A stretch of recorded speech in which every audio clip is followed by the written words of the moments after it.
From the land down under, with the rock at its centre, comes the little Aussie watchman.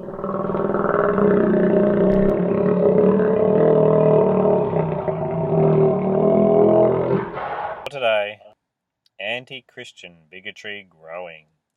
Recently on Q&A, a notorious anti-Christian worldview interview show run by the left-wing ABC interviewed Katy Faust, who is a Christian, pro-traditional marriage campaigner and was brought up by lesbian parents. Her blog is askthebigot.com, and her arguments against gay marriage follow these lines. Every child deserves one father and one mother, as both genders provide different skills and emotional support to their children.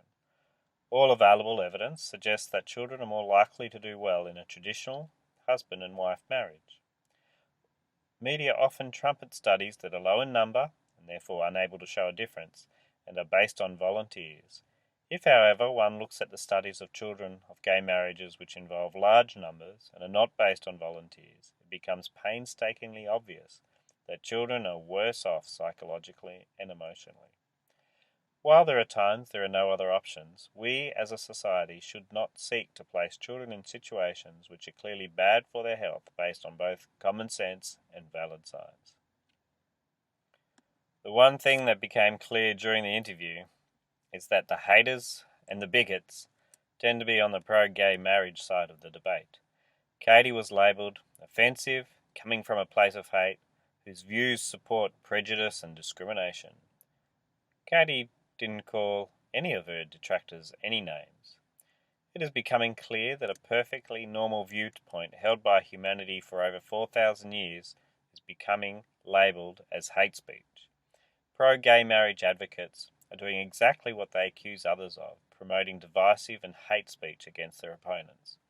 They are the true bigots. They are the ones who seek to once again sacrifice the most vulnerable in our society, our children, to political correctness and the altar of modern convenience. While trumpeting the cause of equality, they instead trample on not only the law laid down by our Creator, but the future mental health of a whole generation. How many pro-traditional gay marriage campaigners call their detractors prejudiced, hate-filled bigots? Well, none that I'm aware of, but it is becoming clear to all who are listening that those who stand for a traditional belief based on natural law and on the clear direction of God are going to be shouted out of the debate. In a verbal barrage of misdirection, it is the scientific facts that are to be silenced, those with differing opinions to be smeared, and the truth to be hidden from an uninformed and increasingly depraved generation.